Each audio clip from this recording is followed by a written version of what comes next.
sir. Excellent. Excellent. All right, cool. So this first one for me comes from Inside EVs. It says Rivian estimates autonomous option will generate 10,000 per vehicle.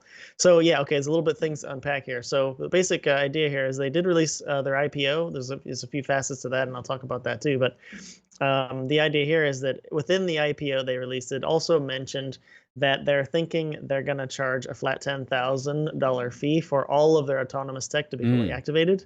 One thing to maybe mention about that, if you're keeping track of like levels of autonomous tech, they're saying that Rivian's level is going to be level 3 autonomous not bad. technology. Whereas something I know, again, comparing it to Tesla, because everybody at least knows about Tesla. Tesla claims eventually you'll get in your Tesla and it'll drive you wherever you want to go and you won't do anything. That's autonomous level 5, where it's completely autonomous.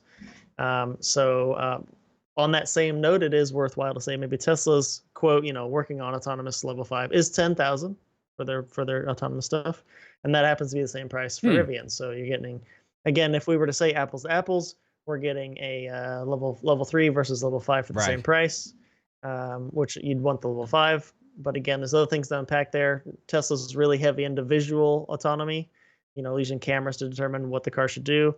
And Rivian's still got cameras as well, but they also have 12 ultrasonic sensors, 5 radars on board, a high precision GPS antenna, which of course Tesla has Right. too. But so going back to some of the other types of sensors, so some interesting things there.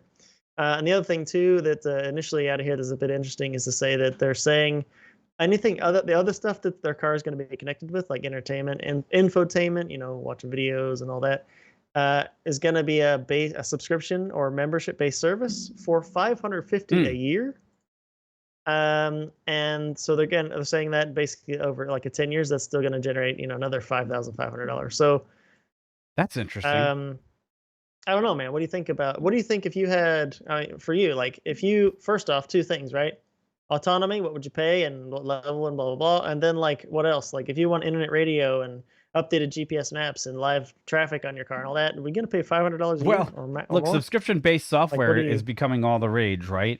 yeah, Absolutely. oh If you yeah. look at Microsoft Office and others that have gone to that type of even cloud-based computing solutions, and to keep you on the hook for the annual purchase price. So I guess that's the way of the world these days. It just makes a big it's a no nonsense approach because the same thing I now pay $120 a year for the ultimate pass for my Xbox. I know no comparison, but I don't pay for 4 or 5 games a year and it pays for itself. So there's that. So that's Mhm. one part. As being a competitor for $10,000 offering the same services but not getting to level 5, although big surprise, I mean, well, but here's the problem. They're already using the 12 ultrasonic sensors. They're using the 5 radars. They're using high precision GPS, which means they should, in intensive purposes, have every advantage to get the level 5 faster than Tesla because Tesla's moved over to a completely optics based system, right? So these right, guys right. have basically the ultrasonic radars and things that are doing things differently. So I'm kind of surprised that they're not at level 5 now. And I wonder if they do get to level 5, like you said, it's going to be 10 grand per vehicle over 10 years. What if they don't get to level 5 till like year 11? You got to re up for the cash, or you're the second purchaser of the vehicle. Do you have to pay for the purchase price of the autonomous driving segment, like we saw?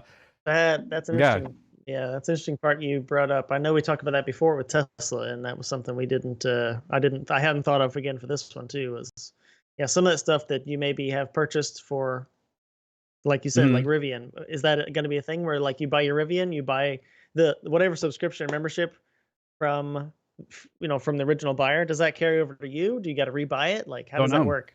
Um, All right, and the yeah, other part of it is yeah, it's interesting. Yeah, 67,000 is easy to swallow, right, at a base price, but 67,000 plus an additional 15,000 becomes a steeper price tag all of a sudden when you want all the bells and whistles turned on of your beautiful electric vehicle, which let's face it, it's a beautiful car and it true. is a head turner in comparison to the Tesla. It's right up there. It's pretty.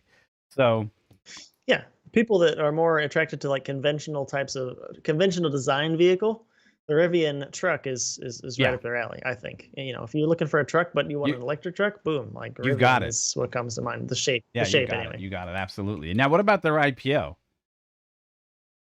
Yeah. So the second part of this I wanted to bring up too was that, of course, it lists the IPO, but in there's a few things to take note of. they did post a net loss of nearly $1 billion, so 994 million in the first half of 2021. However, a thing to point out, they did rack up 48,390 pre-orders for the truck and for the SUV.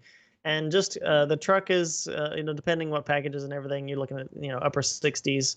The SUV 70-ish, something like there. So just real quick, back of the napkin calculator gives me greater than $3.2 billion in pre-orders with base sticker prices, or about what we can see on the website now. So that's great to see, of course. Part of that also that I want to take note of, two other things, was they had a deal that got sealed with Amazon for 100,000 of their vans, electric delivery vans. The R1S, yeah. Yeah, for the end of 2022. That's pretty interesting. So don't, I know that's not new news, but that is something to maybe re-mention if you haven't looked at, Rivian or heard us talk about it last time. Was that, yeah, they got 100,000 electric vans from Amazon through Rivian coming. And the other thing was also that early in the year, they did close a private funding round of 2.5 billion with through the Amazon, but also through Ford and D1 Capital Partners, and then some other funds also through T. Rowe Price, some other funds that are managed through there. So they do have capital coming in. We've seen multiple times. I mean, so here you go. So we got really hard numbers coming through. We've got a lot of private funding coming through, and we've had a lot of good reviews on the actual product itself. So Rivian's batting 1,000, right? They're clearly going to be a segment leader now. That, I hate to say this, but Cybertruck's going to have to catch them in the marketplace, especially the fact that Rivian is now delivering their trucks without any issues. But now here's the better part about that. The competition, I'm sure, is going to spark Tesla to probably be a little bit more precise with their launch of Cybertruck, with maybe some features that people aren't anticipating right now that could be included. Now, the other thing that Rivian doesn't have is they don't have the automatic adjusting suspension in the same manner that the Cybertruck does. They might not have the same level of performance. And now, Cybertruck being the one that's going to come to the marketplace a little bit later, they could offer a stronger battery technology if Tesla gets their bugs worked out of it sooner. Okay. So a lot of caveats in that place, but comparatively to other companies like Lordstown and maybe the new version of Fisker and everyone else, Rivian's knocking it out of the park. Definitely a place where I think we shouldn't discount the charging network. Yeah. Right. I mean, Tesla's got the supercharger network, which is in, and they're always expanding. But again, again on Rivian's case, they also have a charging network that's going in, and it's going to be part of their package. So I don't think we should discount that infrastructure side. We talk a lot about the cars themselves, but remember, people have little anxiety and like, where are they going to fill this thing up, especially a truck that's off-road. Like, I'm going to go places. So how am I going to get this thing charged? I guess the only thing that would be cooler than that would put airless tires on it. Oh, yeah. We'll talk about that in a minute. That would be cool. Are you? I am. So why don't you close this one out? We can talk about the next one. Cool. Yeah. So thanks for sticking around for the Rivian chat. Please like, share, subscribe. We always talk about cars, aviation stuff, new tech, anything that really sparks our interest. And if you hit that bell down there too, you'll know when we go live. You can also participate in the live show, which we got a few people in there today too. So very much appreciated. And there you go. Yeah. All right. With that, Michelin is